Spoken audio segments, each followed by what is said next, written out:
Bacaan dari Kitab Kejadian. Pada awal mula, Allah menciptakan langit dan bumi. Bumi belum berbentuk dan masih kosong. Gelap gulita meliputi samudera raya, dan roh Allah melayang-layang di atas permukaan air. Allah bersabda, "Jadilah terang." Maka jadilah terang. Allah melihat bahwa terang itu baik, lalu dipisahkannya dari gelap. Allah menamai terang itu siang, dan gelap itu malam. Maka jadilah petang dan pagi, hari pertama. Allah bersabda, "Jadilah cakrawala di tengah segala air, untuk memisahkan air dari air."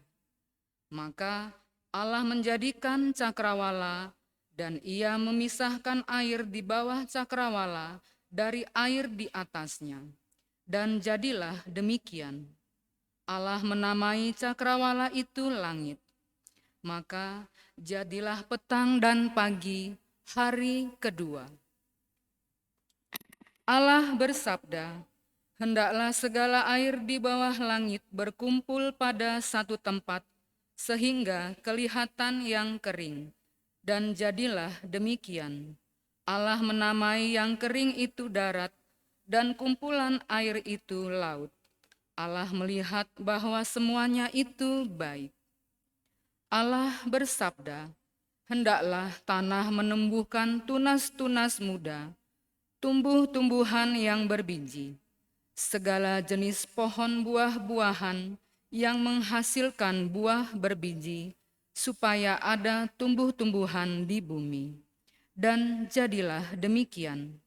Tanah itu menumbuhkan tunas-tunas muda, segala jenis tumbuh-tumbuhan yang berbiji, dan segala jenis pohon-pohonan yang menghasilkan buah berbiji.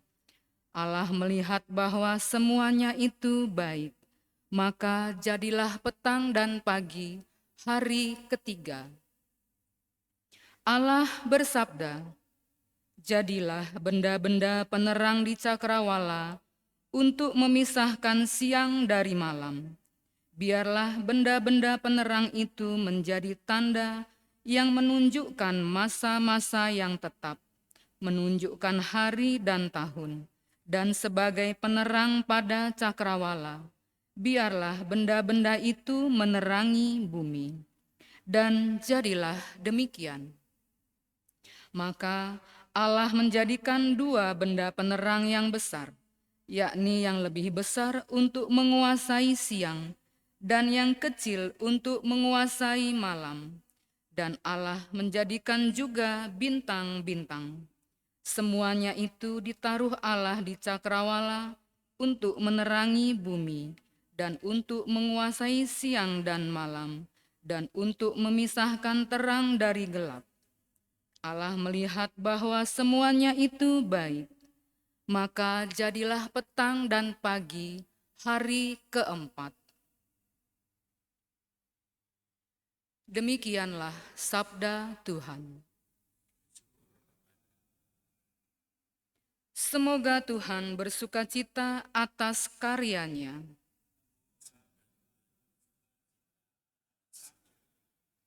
Pujilah Tuhan, hai jiwaku. Tuhan Allahku, Engkau sungguh besar. Engkau berpakaian keagungan dan semarak, berselimutkan terang ibarat mantol. Semoga Tuhan bersukacita atas karyanya.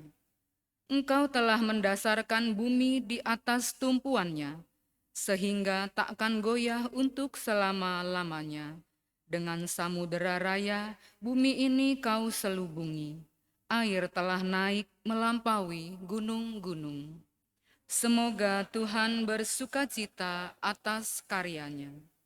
Di lembah-lembah Engkau membualkan mata air yang mengalir di antara gunung-gunung.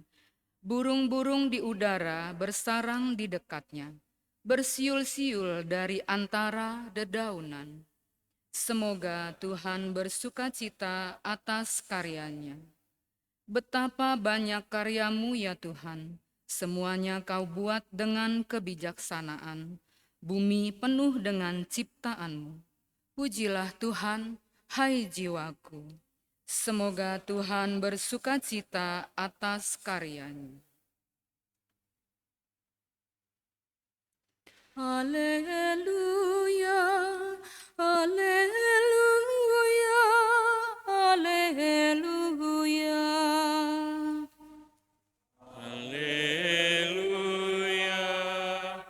haleluya, haleluya. Yesus mewartakan kerajaan Allah dan menyembuhkan semua orang sakit. Haleluya, haleluya, haleluya.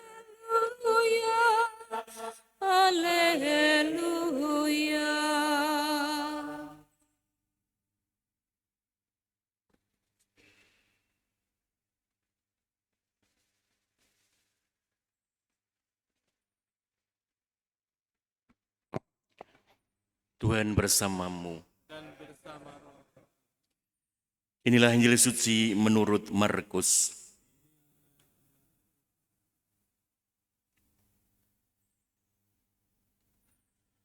Pada suatu hari, Yesus dan murid-muridnya mendarat di Genesaret dan berlabuh di situ. Ketika mereka keluar dari perahu, orang segera mengenal Yesus. Maka berlari-larilah mereka ke seluruh daerah itu dan mulai mengusung orang-orang sakit di atas tilamnya kepada Yesus di mana saja kabarnya ia berada.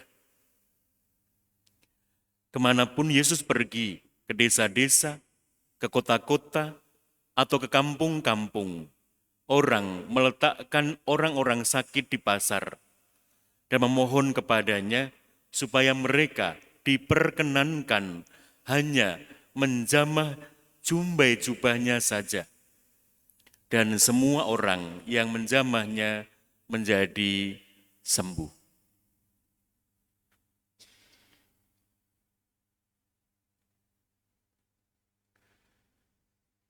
Demikianlah sabda Tuhan.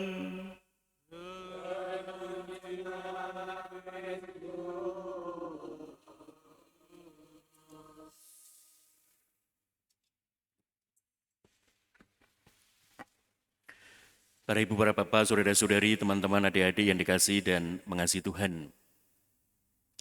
Konon karena ada hantu laut, maka kasus pagar laut itu selesai. Apa itu hantu laut? Ya namanya hantu, tidak terlihat, dan mungkin susah ditangkap. Namanya hantu. Dan itu pelan tapi pasti surut seiring dengan surutnya air laut. Meski di Jalan Yosudarso panjang banjir. Menarik karena sekarang bukan lagi pagar laut yang dipersoalkan, tapi gas melon yang sedang ramai dibicarakan. Dan hari ini hari pertama untuk cek kesehatan gratis. Ada kisah-kisah di negeri ini yang menarik menurut saya untuk kita maknai. Sebagaimana firman Tuhan pada sore ini kita dengarkan, Kitab Kejadian menggambarkan 4 hari Tuhan berkarya untuk mencipta. Mencipta dan itu menjadi baik semuanya. Sesadar-sadarnya Tuhanlah yang mencipta apapun yang ada di dalam hidup kita bersama ini. Tapi kita mengerti ada sisi-sisi manusiawi yang sangat kuat dan itu ada di sekitar kita untuk ikut ambil bagian mencipta itu. Bahkan berlebihan sehingga tidak hanya mencipta tapi juga menguasai hal-hal yang sebenarnya menguasai untuk kebaikan bersama, bonum comune, tapi ini tidak menguasai untuk menjadi rakus, menjadi merusak, bukan memberi hidup, dan juga bukan menjadikannya berkat. Karena apa? Entah pribadi, entah sekelompok orang itu yang menguasai. Bukan kemudian menerima amanat Tuhan, Tuhan mencipta, kita menerima dan memeliharanya. Sekarang ini gerakannya adalah kita ikut ambil bagian, orang-orang itu ikut mencipta dan menguasai.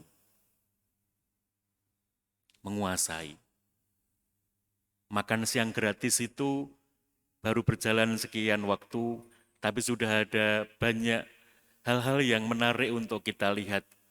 Betapa ada orang-orang yang tidak baik kerjanya karena menguasai untuk menjadi untung. Mesinnya telur diganti yang lain, mesinnya ayam diganti yang lain, dan sebagainya dan sebagainya. Hal kecil, tapi kalau 1 kali 1000, 1 kali 100.000, pasti akan menjadi banyak. Inilah dua sisi yang menggambarkan bahwa sejak awal Allah menganugerahkan kesempatan supaya hidup kita bermakna atas ciptaannya, kitab Kejadian, dan bagaimana Yesus mengajari kita untuk hadir itu membawa kesembuhan. Hadir itu membawa hidup, bukan sebaliknya. Mematikan yang lain, bahkan merusak dan membunuh dan meniadakan yang lain. Hanya karena apa? Hanya karena keinginan manusiawi semata. Maka dikala kemudian kita mendengar Injil sore ini menjadi sangat indah, banyak orang datang karena percaya. Sekarang ini banyak orang datang untuk kemudian tidak menjadi percaya. Rakyat banyak tidak lagi percaya kepada wakilnya karena mereka sekarang ini lagi membuat undang-undang supaya bisa kewenangannya semakin jelas. Kewenangannya untuk mengatur, memutuskan, meniadakan itu ada di undang-undang. Aneh tapi itu nyata.